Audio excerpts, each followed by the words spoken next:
There's no one single cause of the cultural disintegration that we see happening all around us, but one of the more significant factors has been the impact of a horde of fatherless boys coming of age.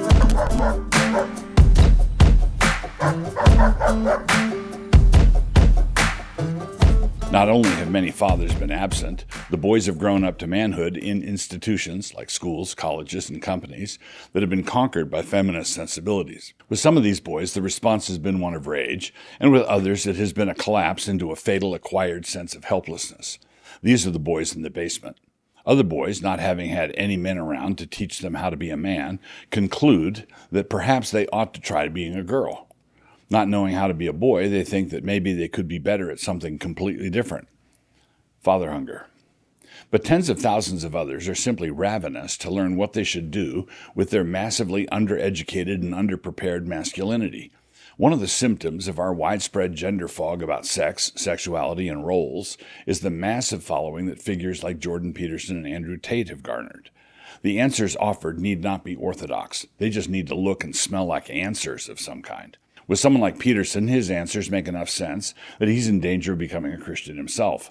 With Tate, we have someone who's brash enough to say, "This is the way," and all the sheep without a shepherd don't know any better. Change the metaphor. I'm not vouching for all the cooks. I'm just saying that it is obvious that the boys are famished. Here's another indicator. Consider the fact that the YouTube channel, Dad How Do I, has 4.5 million subscribers. One of the tragedies of our time has been the way in which respectable evangelical leaders have helped to dismantle quote-unquote stereotypes that they consider damaging because they were thought to be quote-unquote forms of idolatry. The end result is that their respectable strategy of drifting along behind the world's agenda helped to foment an almost total confusion. There is a kind of evangelical thought leader who, well, to be perfectly honest, is the kind of person who uses terms like thought leader. But as I was saying, who used to bridle at statements like boys like to play with trucks and girls with dolls. They bridled at such statements consistently over the course of so many years, and yet are now dismayed and confused over the fact that surgeons are taking parents' money to perform double mastectomies on perfectly healthy teen girls. Moreover, they do not see the straight-line connection between these two sets of behaviors. Someone ought to tell them about it. They are like the architectural reformers who persuaded the dean of the cathedral that all the stone and the flying buttresses was a waste of perfectly good rock and that it could be better used to build an empowerment center for junior high girls out back of the cathedral.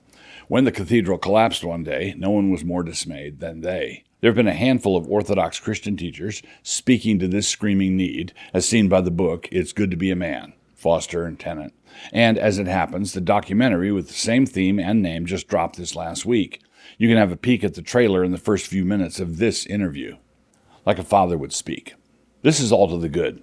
There are now a number of voices out there saying what needs to be said. Their number is increasing all the time, and I thank God for it.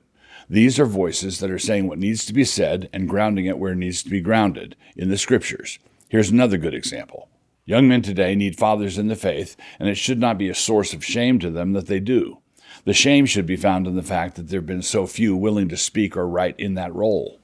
Consider me a strong supporter of all these scriptural teachers who instruct men on how to be men and who do not wince when the feminists tell them to. So much is really very encouraging. Consider me a fan of the rising new guard. I'm going to be addressing some pitfalls that the new guard is facing, but I still like the new guard's way of doing it rather than the old guard's way of not doing it. So with that said, what I want to say here is intended to be a kind of fatherly voice to the upcoming fatherly voices. I don't think I take too much on myself when I say that decades ago, I was among the first to begin warning that much of complementarianism was simply a form of right-wing egalitarianism. There were other faithful voices saying the same thing back then, like the Baileys and others, but by and large it was pretty lonesome. That is not the case today, and I rejoice in all the reinforcements. But if you will indulge me for a short time, I want to speak to you all the way a father would speak. If you don't like something I say, just chalk it up to my dotage. I'm not writing this as an opposition coach, but rather as your coach, preparing us all for the upcoming games. This is a really tough schedule, and we can't afford too many missed tackles or other rookie mistakes. Avoiding man cave sororities from men. So recovering genuine masculinity is not an easy thing to do. There are ways to get it wrong, and there are ways to overshoot. The fact that you've begun to sing the bass line does not mean that it is impossible to sing flat or sharp. Sometimes a number of Christians wince at the way some guys sing about these things online, but not because they are singing bass. Rather, it is because they are singing sharp or flat. There's an important difference between masculinity and machismo. Whenever masculinity is valued, as it ought to be, there will be counterfeits of it from the hypocrites, along with unsuccessful attempts at it from those who are sincerely trying but do not yet know how. Take the tie as a metaphor. They want to know how to tie the necktie, but they can't tie the necktie, and there are varying degrees of this lack of success. For some, the knot is a little too big, while others tie it on like it was a headband, like they wanted to be cochise or something. There are men online who really want to be men, and they are pursuing it avidly. Great. Do so more and more. Now, one of the things commonly urged by them and upon them is that guys need to get off their butt and hit the gym. But there is a danger here. We live in a time when it is not that difficult to get men to hit the gym in the same spirit that a famous woman influencer has on Instagram in getting everyone to ooh and ah over her hoop earrings. That's not how men do it. It is actually not how real women do it either, but those issues are different, and that is another topic for another time. When a man successfully benches 300 pounds, and he posts the fact on Facebook, the thread of affirmation that frequently follows this news is just like the influencer with the hoop earrings being told that she is stunning and brave for just going for the silver ones. Sometimes when men talk about how awesome they are being at the gym, I expect their friends to come into the thread with a "you go girl," and non-ironically too. When actual men work out together in the real world, they spend a lot of their time making fun of each other. Guys working out like guys don't spend very much time on the affirmation neck rubs.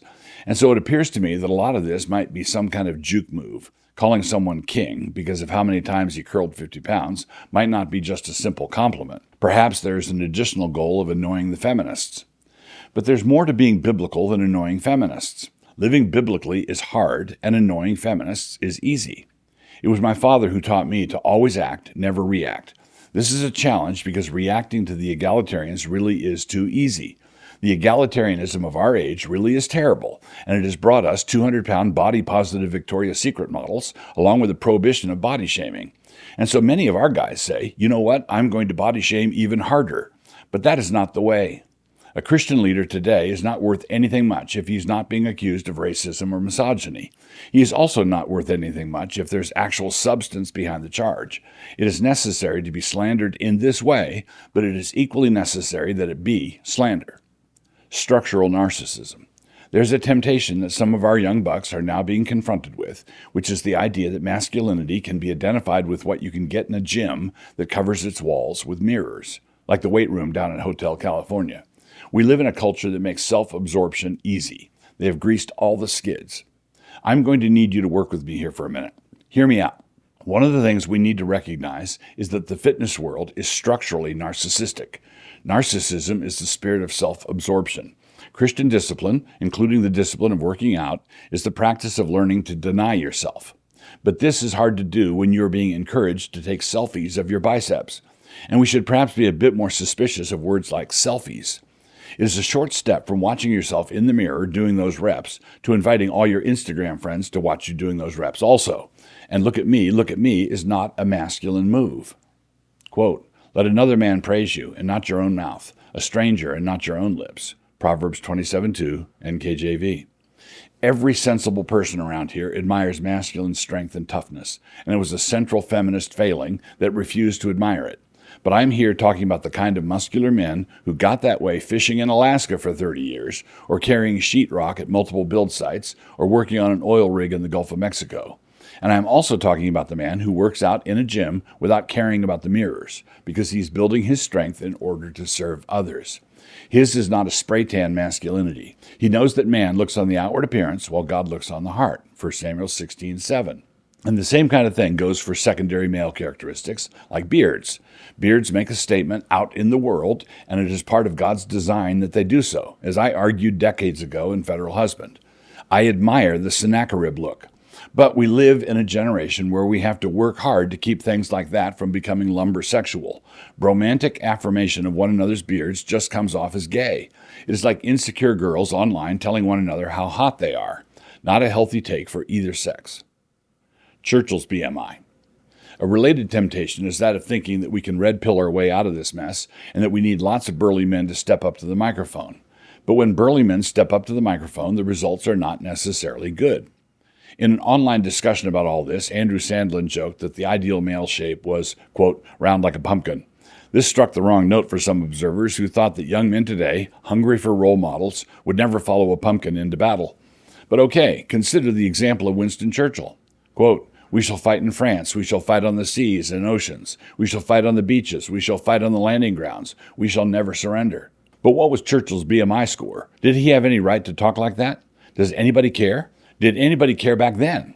Did he have to look like Conan the Barbarian in order to be credible to the British people? If someone moves the discussion to Christian cultural influence and leadership, I'd be happy to ask the same BMI question about Spurgeon, or about Chesterton, or about C.S. Lewis. One time George Bernard Shaw, who was a beanpole, walked up to Chesterton, patted his stomach, and said, "What are you going to name the baby, Gilbert?" Without missing a beat, Chesterton replied, "If it is a boy, John. If a girl, Mary. But if it turns out to be only gas, we're going to name it George Bernard Shaw." Biblical presence and leadership mojo is the confluence of a host of factors, and weight can actually be one of them. There are different ways to fill a pulpit. If a man waddles up to preach, that would be truly unfortunate. Nobody wants to hear Eglon bring the word to us this morning. But I have also seen men who have what I call an authoritative pulpit presence, and their size was a genuine part of it. A small man can have that presence also, as John Piper most certainly does, but many other factors have to go into that. We are not Gnostics, and bodies do matter. But different bodies matter in different ways, and when God prepares to paint his picture, he mixes his paints in strikingly different ways. I have before defined masculinity as the glad assumption of sacrificial responsibility, and when that is done, the results can be really good. They can be good in different ways and in different areas. A Navy SEAL giving his testimony to a bunch of high school boys can really show them what sacrificial masculinity can look like. But God is not limited to just one way of doing things. Remember that Sandlin's self-deprecating joke was also masculine. And while I'm in this neck of the woods, I should mention something about the ways different generations of men should talk to and about each other.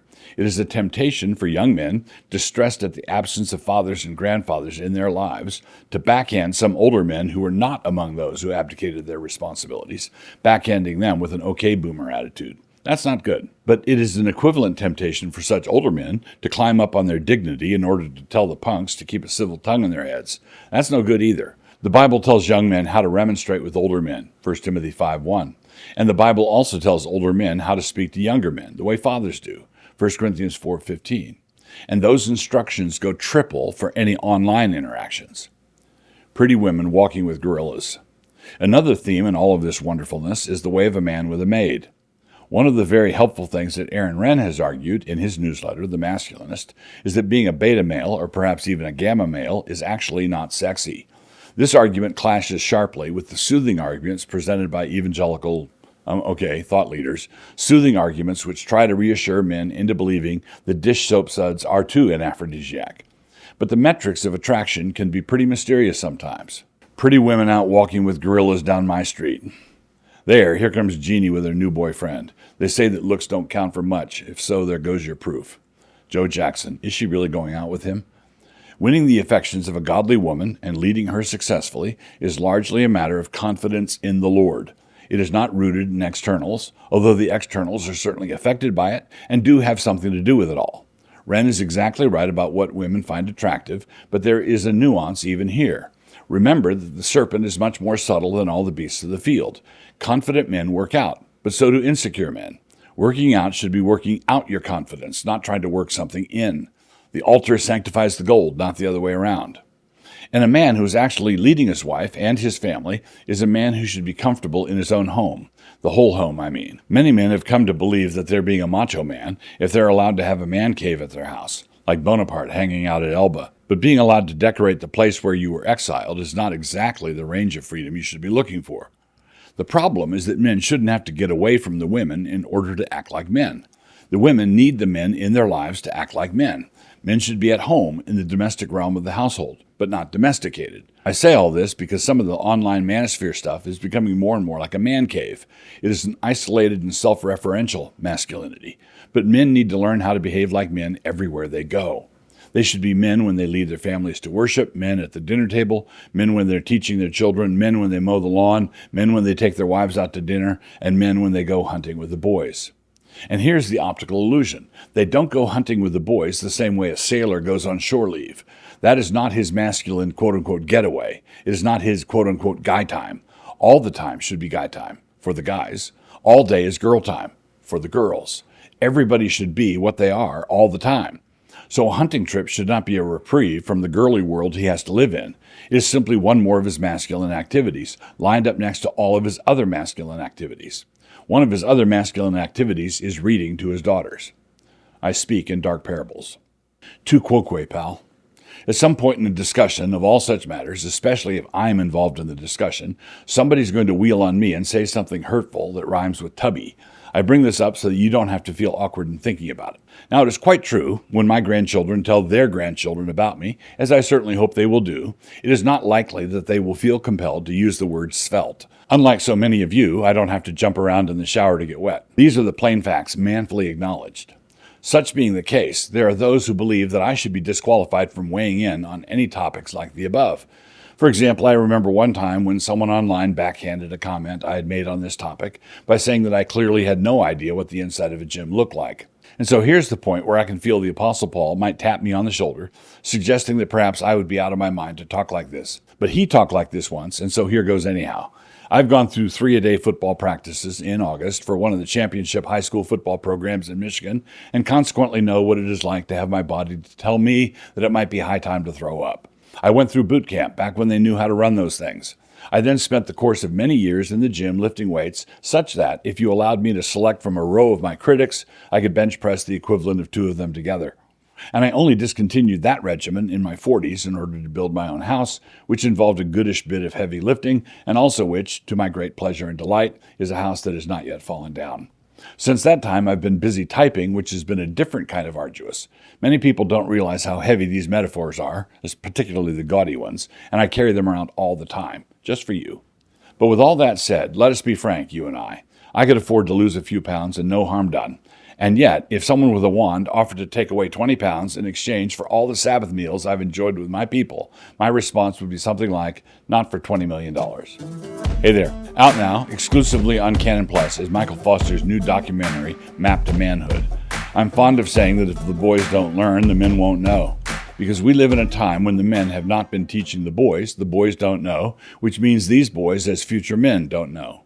In healthier times, fathers would instruct their sons. But because so much of that has fallen apart, men today who want to learn and know these things have to be much more intentional about searching out the truth. Consider this documentary as the next step to take. Watch now at mycanonplus.com.